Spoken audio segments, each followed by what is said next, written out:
Assalamualaikum warahmatullahi wabarakatuh. Baik, selamat sore untuk kita semua. Perkenalkan, nama saya Elvira Candida dengan NIM dari Bdapulu 310062. Baik, di sini saya akan menjawab soal dari mata kuliah Sosiotekno Usaha Kecil, di mana di sini kami disuguhkan untuk mencari 3 produk yang berbeda dan memberikan menjelaskan bagaimana kompetitor serta perbedaan, persamaan serta keunggulan serta kelemahan dari produk-produk tersebut. Baik, di sini saya memilih untuk mengambil 3 produk. Untuk yang pertama saya akan menjelaskan, di mana di sini saya mengambil produk air minum yang bermerek Aqua sama Cleo. Seperti yang kita ketahui bersama itu, banyak minum air putih di masa seperti ini tentu sangat dianjurkan, contohnya dengan mengkonsumsi air Cleo sama Aqua. Pada dasarnya kedua jenis minum ini sangat baik bagi tubuh, hanya saja sampai sekarang ini masih banyak yang membicarakan kandungan pH, harga, serta manfaat dari kedua produk ini. Untuk yang pertama saya akan menjelaskan tentang persamaan serta perbedaan dari kedua produk ini. Untuk persamaannya sendiri, mereka sama-sama dapat mampu menghilangkan dehidrasi serta rasa haus dan juga bagus untuk menyehatkan saluran pencernaan, dan juga bahkan bisa untuk mengurangi racun yang disinyalir bisa menyerang di usus. Untuk perbedaannya sendiri, kalau untuk Aqua itu seperti yang kita ketahui, air Aqua adalah air mineral. Jadi air ini mengandung kalsium, kalium, dan banyak sekali mineral yang dibutuhkan tubuh. Untuk kandungan pH dari air minum Aqua ini, air minum ini mempunyai kandungan pH sebesar 6,7 sampai 7,2 dengan kadar TDS 88 ml per liter sampai 190 ml per liter. Untuk manfaat dari air minum Aqua ini, yang pertama itu untuk menghilangkan haus sekaligus mencegah dehidrasi. Yang kedua itu untuk menjaga kesehatan tulang, kuku, dan juga gigi. Yang ketiga itu untuk menyehatkan saluran pencernaan, dan yang keempat itu meningkatkan kinerja sistem imun dalam tubuh, dan juga sangat bagus untuk dikonsumsi di masa seperti serba virus seperti ini. Untuk berikutnya dari air minum Cleo, di mana kandungan yang tersedia dalam air minum Cleo ini yaitu 7,3 dengan kadar TDS di bawah 10 ppm. Dan untuk manfaat dari air minum Cleo ini, yang pertama itu jika kita mengkonsumsi air minum Cleo secara rutin setidaknya 8 gelas per hari akan membantu Anda mengurangi resiko terserang penyakit kanker kolon. Jenis kanker ini tentu sangat berbahaya dan sudah banyak menyebabkan kematian.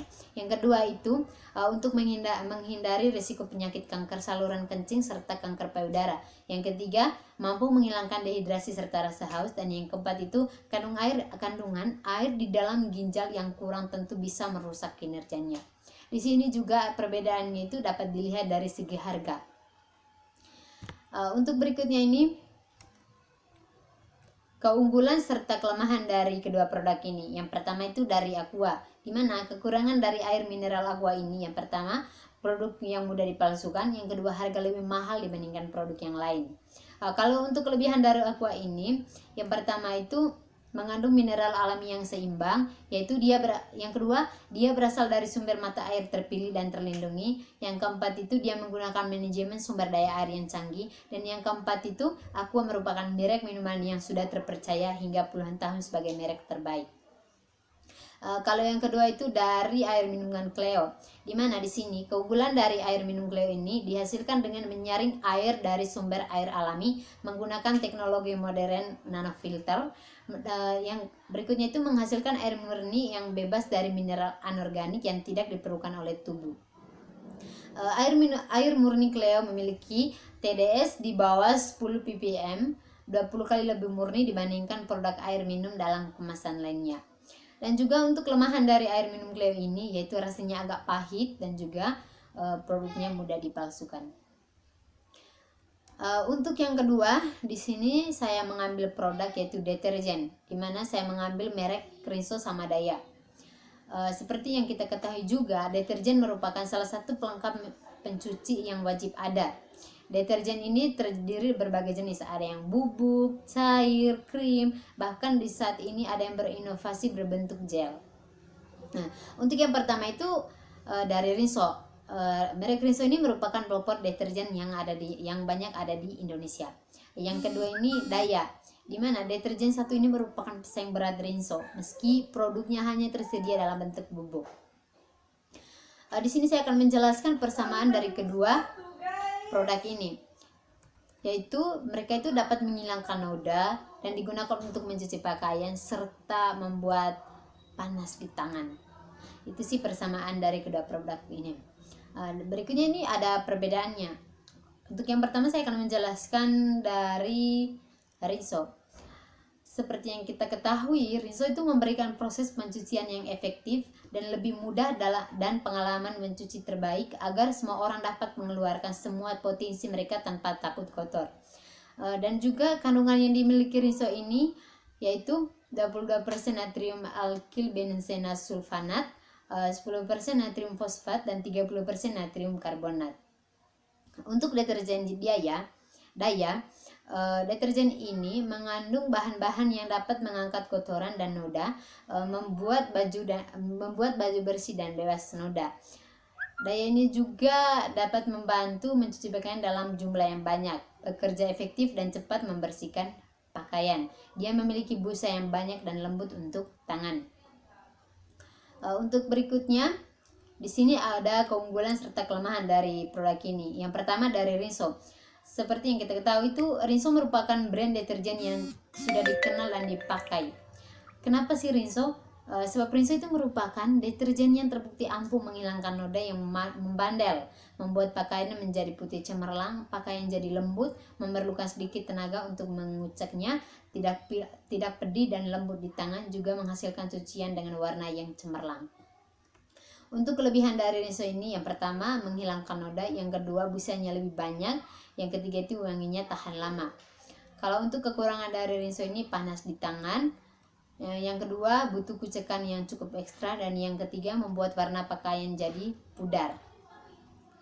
Yang kedua itu dari deterjen Daya, dimana di sini kelebihan dari Daya ini yaitu formulasi yang baik, yang kedua itu lembut di tangan, yang ketiga itu wanginya tahan lama. Kalau untuk kekurangan dari Daya ini, yaitu yang pertama membuat tangan panas, yang kedua sedikit boros, dan yang ketiga itu bahan pakaian menjadi lebih kasar. Oke, baik. Untuk yang ketiga di sini saya mengambil produk yaitu dari sabun yang bermerek Dettol sama Lifebuoy. Yang pertama di sini saya akan menjelaskan persamaan dari kedua sabun ini. Untuk persamaannya di sini, mereka dapat membersihkan kuman dan juga jika digunakan terlalu lama di badan akan terasa perih, dan juga ini untuk bisa memberikan sensasi kulit yang segar. Kalau untuk perbedaan dari kedua produk ini, untuk yang pertama dari sabun Dettol, di mana di sini Dettol merupakan nama merek yang merupakan antiseptik yang diproduksi oleh Reckitt Benckiser dan salah satu produk kesehatan yang paling populer di dunia sejak tahun sekitar 80 tahun yang lalu. Kalau untuk sabun Lifebuoy-nya sendiri, di mana di sini Lifebuoy itu adalah salah satu merek tertua Unilever, sebuah merek yang benar-benar mendunia. Lifebuoy ini diluncurkan pada tahun 1894 sebagai sebuah produk baru yang terjangkau di Inggris, dan untuk mendukung orang-orang dalam pencarian mereka untuk kebersihan pribadi yang lebih baik. Berikutnya ini kelemahan serta kelebihan dari kedua produk ini. Yang pertama itu kelebihan dari Dettol, yaitu dia dapat membersihkan kuman, yang kedua kulitnya itu terasa segar, dan yang ketiga itu membersihkan kulit luka. Kalau kekurangan dari sabun Dettol ini, badan terasa gatal, yang kedua itu terasa perih di sebagian kulit, dan yang ketiga bosannya itu sedikit. Kalau untuk dari sabun Lifebuoy ini, untuk kelebihannya dia dapat membersihkan kuman yang membandel, yang kedua itu banyak pilihan produknya, dan yang ketiga itu menutrisi kulit. Kalau untuk kekurangannya itu kulit terasa perih, menjadi dan juga kulit menjadi cukup kering serta terasa gatal-gatal. Oke, baik. Itu sekian presentasi dari saya. Jika ada jawaban serta sampaian yang kurang berkenan dari saya mohon maaf. Untuk itu saya ucapkan limpah terima kasih.